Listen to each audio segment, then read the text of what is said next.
What is good, beautiful people? Welcome back to another video. Once again, we're now working on the F31 today. Behind me is my Mustang. Literally, I was thinking about this the other day. I have 4 cars right now, and only one of them is 100%, which is the stock Sequoia. So I was like, I need to finish one car first at least. For the F31, I still need a lot more parts like coilovers, rear over fenders, rear bumper. The whole project could easily go on for another 6 months until I completely finish it. But, I didn't really have any plan for this. So I was like, you know what, let me just keep working on the F31. But my homie Bryce is going to the Air Force, and I don't think he's ever been to a grassroots drift event. So before he's leaving for boot camp in Texas, I think it'll be a good idea to take him on a grassroots drift event that's going to happen this Sunday with my Mustang. But little did I know how much work I need to do for this Mustang to be at least track ready again. So this Mustang, last time I took it out on track was last year around this time. It was just a shakedown, that's right after I finished the front angle kit, after I installed the coilovers. But the car, everything else was relatively stock. I mean, everything worked, so I never bothered to take a deeper look at it. Now, this time around, I just realized how much stuff I have to do for this car to be ready. I already installed the hydro handbrake handle in the middle of the year last year. So that was a blessing, because if I were to install it now, I would not be able to finish it before this Sunday, because starting from the front, the car has a bad oil pan leak and a timing chain cover leak. I knew the oil pan leak a long time ago, so I bought the new oil pan, I bought a new seal. What I didn't know is I need to lift the engine up to clear the oil pickup tube and drop the camera at the same time. I need to buy engine lifting plate to bolt them onto the engine in order for me to lift it up. And then I'll have to install the dual caliper. This is on me. This is completely on me. I've never worked on a solid rear axle car before until this one. I did not know that I have to remove the axle shaft in order to remove the caliper mounting bracket, the OEM one, and then install the new one on it. What I also did not know was I have to open up the pumpkin, open up the diff to remove the C-clip in order to remove the whole the whole thing. Well, I'm biting the bullet right now. I have to get it done as early as possible so I don't have to thrash it the last day. Now let me show you guys where I'm at with this. Now this is the OEM rear caliper, obviously with the OEM rotor. What I need to do is remove this, and then remove this. In order to remove this, I need to take out the entire axle shaft. That means I need to open up the diff case. Let me show you how to do that right now.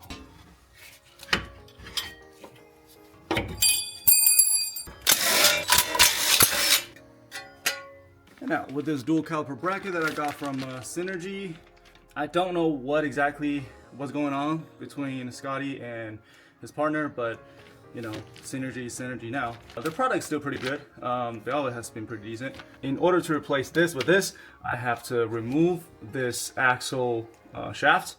That means we're gonna move on to the diff right now to remove the C-clip, and then to remove this, and then to install this.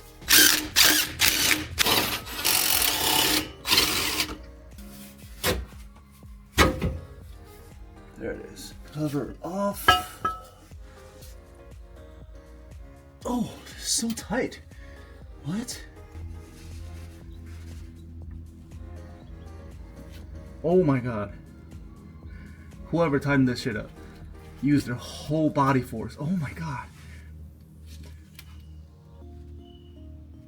What the? Ain't no way I need this thing for this. Just ain't no way. Oh my god. It just moved.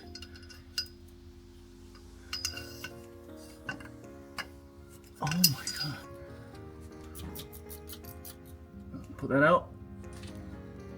And then I can slide this one out. Now, supposedly, I will be able to push the axles in and remove the C-clip.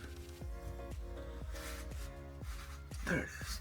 Now this is what a C-clip looks like. So I pretty much push, you can see the other side, I pushed the axle in as far as I could, and then I just got a needle nose plier and just put it out.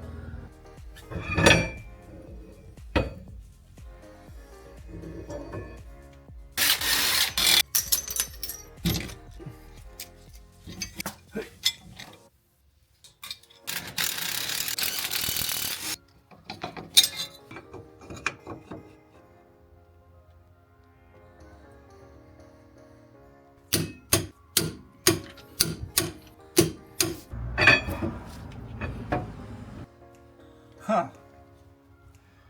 It doesn't quite fit. What is going on? Well, apparently that was another rookie mistake. I should put the C-clip back in first and then pull the axle out. That way the hub is sitting at the right position, the correct position when after you put everything together. Hey, there it is. Yep. Now I'm just waiting for the second set of caliper to arrive tomorrow. Also, because the caliper is inverted, mounting on this side, it is better for you to mount the passenger side caliper on the driver's side and the driver's side caliper on the passenger side. So that way you have your bleeder screw facing upwards. That's where the air bubble is gonna come out of. All right, in terms of routing the brake line, obviously the reservoir is in there. And then the line goes from back there all the way to the trunk. I routed right next to the bulged frame rail. That way, after I put the seat back in, everything is protected. It's not gonna get pinched, it's not gonna get nicked. As you can see on this side, I routed the line out from the trunk. I put a grommet over there so the metal does not cut the brake line. Now on this side, this is where it comes out of the trunk. I secured it with the body here so that it doesn't come out this way because this is where the wheel and tire is going to be at. And I looped it around the shock because you can see here it has a slight bent. So if the caliper is on, it'll go underneath like this. So the angle is perfect. And I routed this way because it does not pull or push the line much. It also doesn't bend the line much because the whole thing is like a coil. And with the GT500 brake rotor, it is insane how big it is.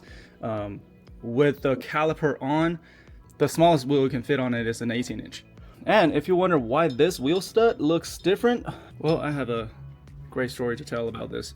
2 days ago, I was just trying to use the lug nuts to hold the rotor in place. So for this one, when I threaded all the way in, I didn't even tighten it yet. It already got stuck. I don't know how. I literally just took the wheel off not so long ago, like a couple of days ago. I literally had to use a breaker bar to remove the lug nut. I can't even find it, probably threw it away. It was tight all the way out until the very last second. And then I realized that the stud already snapped in half. So I went to AutoZone to pick up a new one. And turned out the new one is too thin, it wouldn't fit. Also, I had to open the diff back up again. I'm glad I didn't put any diff fluid in it at the moment. So I literally had to go to a different location just to get another one that actually fits. And then with that, I should have gone to my friend's place and pressed it in, but I just didn't think that it's gonna turn out to be a disaster. So when I used the lug nut to pull it into place, at the very last second, it started to spin. This whole thing started to spin. So then I have to remove the entire axle shaft, go to my friend's place and get a tack weld. And he ran out of gas, so the tack weld looks like shit. So literally the whole project got delayed by God knows how long just because of this one wheel stud. This is insane. But everything's sorted out. I got everything fixed, everything secured. Tonight I'm gonna tackle this side. And hopefully I can finish bleeding it and put the diff back together. Tomorrow I'm gonna move on to the front and work on the oil pan. I don't know if I'm gonna film that, but yeah, I have 2 days left before the event. So tonight I definitely have to finish the brake setup on this side, finish the diff and put the fluid in it, completely finish the rear end, finish bleeding it as well.